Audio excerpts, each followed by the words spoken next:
Sensei, हमारे शरीर में विचारों की उत्पत्ति हमारे मस्तिष्क में होती है।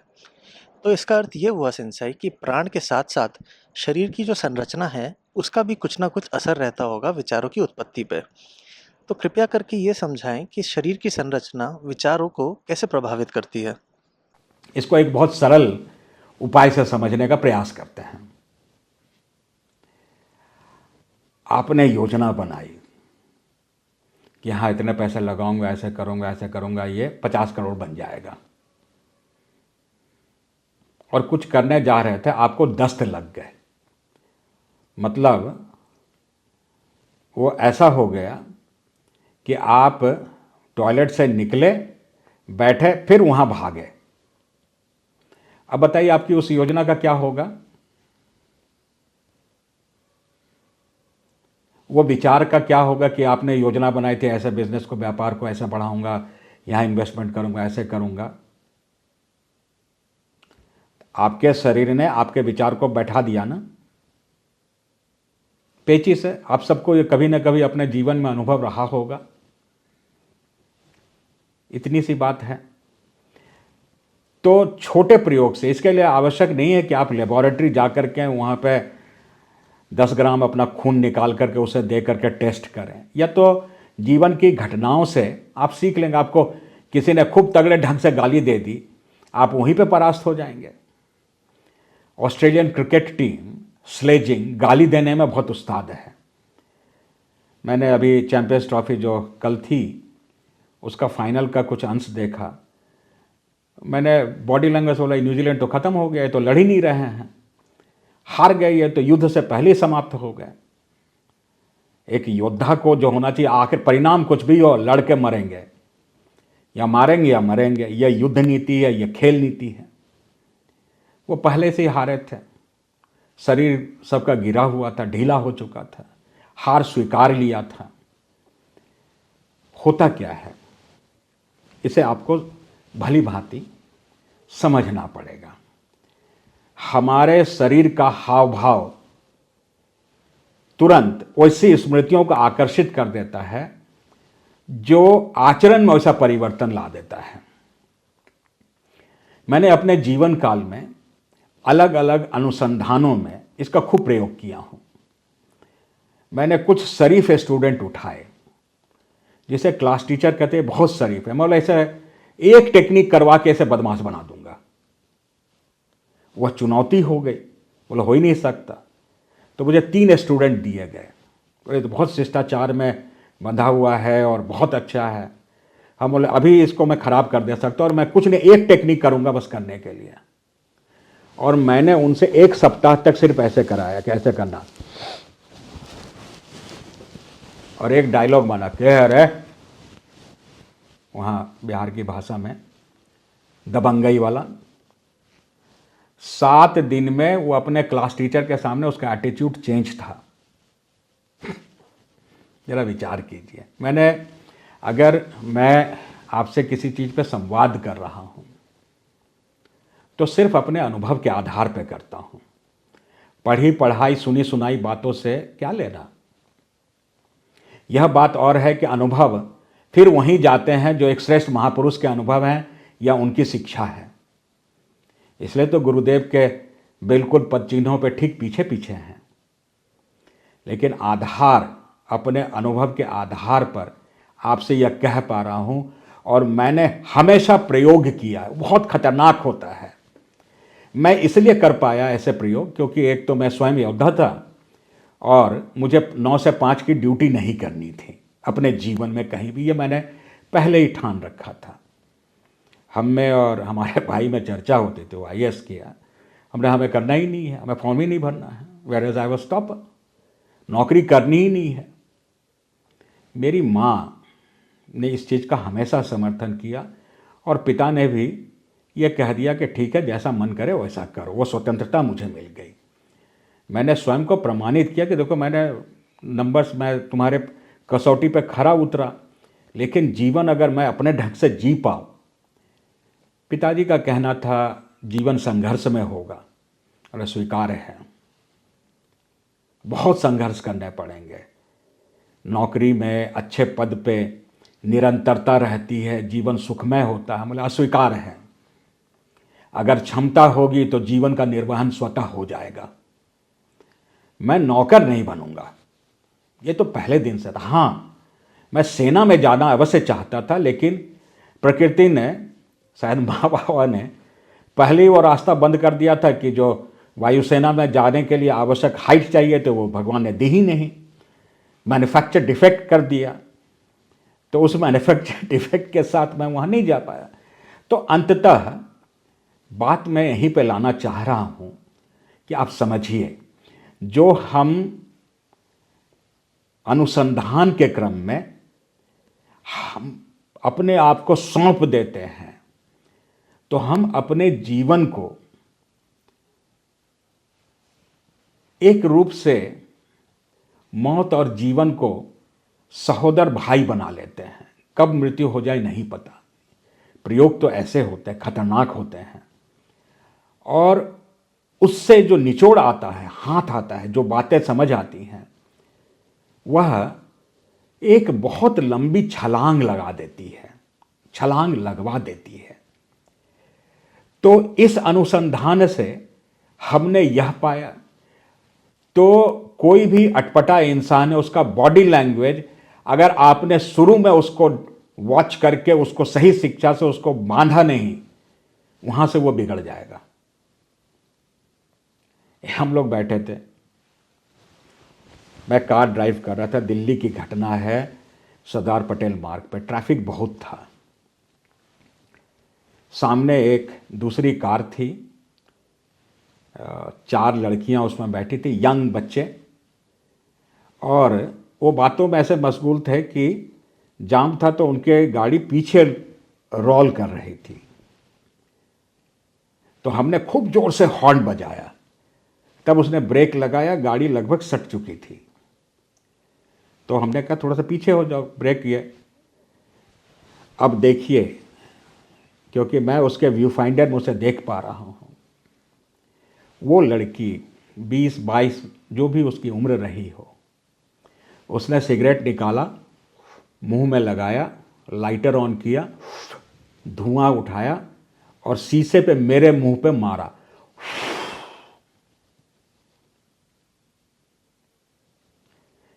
फिल्मों में देखा होगा, पश्चिम के हॉलीवुड या बॉलीवुड फिल्मों में, और काबू कर पाना मुझे मुश्किल हो रहा था। लेकिन तुरंत ही सद्बुद्धि जागी कि इन बेचारी बच्चियों का क्या दोष, इनका क्या दोष। पिटाई कुटाई तो इनके मां बाप की होनी चाहिए। आवारा पशु पैदा कर दिया आपने, पैदा आवारा पशु नहीं हुआ था, आपने बना दिया,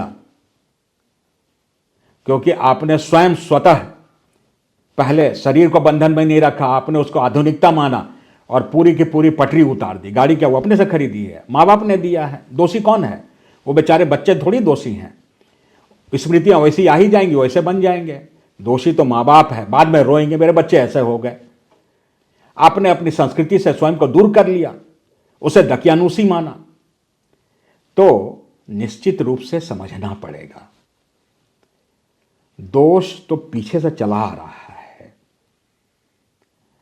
और अब आपको स्वयं को टिकाना पड़ेगा, खोज करनी पड़ेगी। जो क्यों कहा जाता है परिवार का महत्व, आप जब माता पिता स्वयं बने होंगे या बनेंगे, आप यंग हैं, भोग बहुत आनंद का विषय है, तो आप स्वाभाविक रूप से आपको जो भी कोई शिक्षा दे दे आप सुनेंगे नहीं, वही करेंगे जब तक गाड़ी खराब ना हो जाए आपकी। जब तक गाड़ी शोरूम से निकली होती है, कोई भी सर्विस स्टेशन नहीं जाता, समझदार ही उसको ठीक से सर्विस करता है। नहीं तो आदमी जब गाड़ी खराब होने लगती है फिर जाने लगते हैं। तो आप नहीं बना सकते, तो आपके माता पिता अर्थात दादा दादी वो उन्हें बनाएंगे। आपने स्वयं को उनसे दूर कर लिया और उनको अकेले छोड़ दिया, वृद्धाश्रम में छोड़ दिया। आप उनका सम्मान नहीं करते। तो मूल में आपको जाना पड़ेगा व्यवस्थाओं के ऊपर कि संपूर्णता से हम किस रूप से व्यवस्थाओं का निर्माण करते चलें, और वही व्यवस्था, वही स्मृतियां आगे कार्य करेगी। जो हमारे शरीर की संरचना है वह इतना महत्वपूर्ण है, अगर आप थोड़ा सा अनुसंधान कीजिए मेरे निवेदन पर घर में बैठे बैठे, तो आपको स्पष्ट समझ में आ जाएगा। सेना ऐसे खड़ा होना, ऐसे लेफ्ट राइट, परेड, सावधान, अटेंशन, एट ईज, विश्राम, जय हिंद सर। यह है शरीर कसा हुआ, शरीर बंधा हुआ अनुशासन। अब वही ले लीजिए तालिबान, गोली चलाते चले गए। शरीर बिखरा हुआ तो शरीर का प्रभाव दिमाग पर, दिमाग गई हुई। बौद्ध धर्म में एक बहुत अच्छी उनके अनुयायियों में व्यवस्था है। उन्होंने शरीर को नियमित रखा, बैठने का ढंग, उठने का ढंग, स्वयं को बांधा। वह रोबोटिक नहीं है, लेकिन वह अनुशासन में है। तो सर्वप्रथम अनुशासन। यह बात देख के खुशी होती है कि अन्य कई स्थानों की तुलना में बाबा के शिष्य, गुरुदेव के शिष्य दरबार में हमारे अपने गुरु भाई बहन अब बहुत अनुशासित स्वतः हो चुके हैं। लेकिन उनमें से कुछ ऐसे हैं जिनमें चिंगारी फूकती रहती है, जिसको कहते हैं, मैं क्या एक शब्द है बोलचाल के बाद, चुल उठता है, और जैसे ऐसा होता है खुजली होने लग गई। गुरुदेव ने कोई बहुत अच्छी बात की, उस समय आवश्यक है कि आप उस पर मनन कीजिए, और आप उसी समय जयकारा ठोक देते हैं, और अपना जो नुकसान करते हैं सो करते हैं। बाकी जो समझने की प्रक्रिया में है, वो श्रवण से जो मनन का कार्य उसका अंदर चल रहा था, उसको आपने कुल्हाड़ी मार दी। हर हर महादेव उसको बोलना पड़ता है, शामिल होना पड़ता है। आप नुकसान करते हैं इस रूप से। संभवतः ऐसा कहने से आप मुझे अपना शत्रु माने, दुश्मन माने। ऐसा कहने से कुछ षड्यंत्रकारी इसे कहें कि संशय तो आप दरबार के ऐसे बोल रहे हैं, जयकारा के विरुद्ध में बोल रहे हैं। मैं एक साधक के पक्ष में बोल रहा हूं कि साधना के क्रम में गुरुदेव की बात कान में गई, और अब तो आपको उस पर मनन करना था, और आप उस मनन से अपनी मूर्खता से, मूर्खता नहीं, भावना से, आपकी भावना बहुत अच्छी है, अपनी भावना से उसे खत्म कर देते हैं। धार्मिक इंसान क्यों उपयोगी नहीं होता? क्योंकि वो सिर्फ भावना में जीता है। जितने भी धर्म संगठन हैं भारत में, उनको धर्म संगठन कहना ठीक नहीं होगा, भावना संगठन है। भावना में कुछ भी करा लो, कुछ भी करा लो, कुछ भी करा लो। हमारा देश गुलाम ऐसे थोड़ी बना था। सोमनाथ का मंदिर ऐसे थोड़ी टूटा था। लोहे की मूर्ति थी, भगवान की विग्रह हवा में तैर रही थी। हमारे सारे भक्तजन, परमात्मा साक्षात सामने विराजमान, अब कोई टेंशन नहीं है। आक्रांता, आक्रमण करता आए, उन्होंने देखा, देखते ही समझ गया कि चुंबक का खेल है। वो खोजी था, उसने एक पिलर तोड़ा, भगवान चारों खाने चित नीचे, और फिर जितने भी वहां पे भगवान बचाओ, सबका सर धड़ से अलग। हिंदूवादी संगठन इसके खिलाफ में बोलेंगे, बहुत सारे लोग बोलेंगे।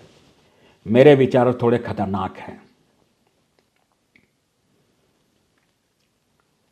मेरे विचार के अनुसार लल्लू आज नहीं तो कल शरीर छूटेगा ही। धरती पे बोझ है, दूसरों को भ्रमित कर रहा है। उसे योद्धा बनना था, योद्धा नहीं बनने दे रहा है, घंटी लेके घूम रहे हो। उसे पूजा मान लिया, उसे सही रास्ता मान लिया। नुकसान किसका हुआ? स्वयं का, स्वयं की संस्कृति का। आज गलत बातें प्रचारित की जा रही हैं, नुकसान किसका हो रहा? पूरी संस्कृति का नुकसान हो रहा है। पूरा समाज पथभ्रष्ट हो गया, सत्य तक पहुंचने का औकात किसी में बचा ही नहीं। चर्चाएं सिर्फ शब्दों के से खेल। कृष्ण कथा चल रही थी, जरा विचार कीजिए, भगवान कृष्ण जिन्हें हम योगेश्वर कृष्ण के रूप में पूजते हैं, उपासते हैं, युद्ध भूमि में ड्राइवर बने हुए थे, हाथ छिल जाते थे, फिर घोड़ों की सेवा करनी होती थी उन्हें। घोड़े उसी की बात मानते हैं जो उसकी सेवा करता है। अगर आपको घुड़सवारी का अनुभव होगा तो पता चलेगा। उसकी सेवा कर रहे हैं, वो ऐसे कठिन कार्य कर रहे हैं, युद्ध कर रहे हैं, व्यवस्था के निर्माण में लोगों का हजारों लाखों की संख्या में वध हो रहा है। वह धर्म है। आज के धार्मिक लोगों के दृष्टिकोण से देखा जाए तो क्या होता? भगवान कृष्ण एक हाथ में घंटी लेते और दूसरा में अगरबत्ती, हो जाता महाभारत। समझिए, इसीलिए जो धार्मिक इंसान सिर्फ भावना में जीता है, उस कोई परिणाम नहीं दे पाता, लास्ट में जीवन अस्त व्यस्त ही रहता। हां, सब्र संतोष। गड्ढे में खुद गिरे, बोला हां प्रारब्ध था हमारा गिरने का। किस्मत कहा गया भाग्य को। जहां पे वोट डालोगे वही रिजल्ट आएगा। बीजेपी को वोट डालोगे तो बीजेपी की सरकार बनेगी। आपका मतदान कहां किया, किधर डाला, किसको मत दिया, किस मत? हमने बीजेपी को दिया तो बीजेपी बनेगी, कांग्रेस को दिया तो कांग्रेस बनेगी। जहां पे आप अपने विचार को टिकाएंगे वही तो परिणाम आएगा। आपके विचार ही जन्म देंगे परिणामों को।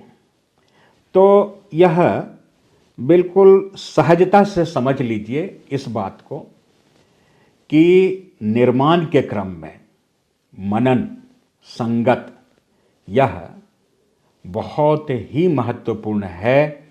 भावनाओं से कार्य नहीं चलेगा। भावनाएं तो आपको भटका देंगी। भावनाओं से तो आपको गोबर में भी भगवान दिखने लग जाएंगे, वो सत्य नहीं है। मूर्ति दिखने लग जाएगी, कुछ का कुछ समझेंगे। और उसी को थोड़ा और बढ़ा दिया जाए तो एक रोग का नाम दिया जाता है सिजोफ्रेनिया। भगवान कृष्ण आए, हमने दरवाजा अंदर से बंद कर दिया, भगवान भागोगे कैसे? अब कुछ से कुछ सोचते रहो, अपना जीवन कट जाएगा, बाकी का तो निश्चित जानिए कि अंततः, इसलिए मैं बार बार कहता हूं, अंततः श्रम ही जीतता है, अभ्यास ही परिणाम देती है। तो अभ्यास समझ गए? अभ्यास का अर्थ होते ही आपका शरीर सधने लगेगा। शरीर ही मंदिर है, शरीर ही शास्त्र है। इस बात से थोड़ा हम भी विमुख हो गए थे साधना काल में। ध्यान कर रहे हैं, बैठे हुए हैं, समय बीतता चला गया, बीतता चला गया, बीतता चला गया, शरीर से ध्यान हट गया, लेकिन वह गलत है। इस शरीर में हम रह रहे हैं, इसी शरीर से सब चीज साधना है, और इसी शरीर को फिर से यौवन की ओर ले जाना है। स्वाभाविक रूप से कायाकल्प करना है। इसी शरीर को देर तक टिका करके इसी शरीर से संपूर्ण ब्रह्मांड को समझना है, ताकि यह जीवन आखिरी जीवन हो। बस इतनी सी बात है।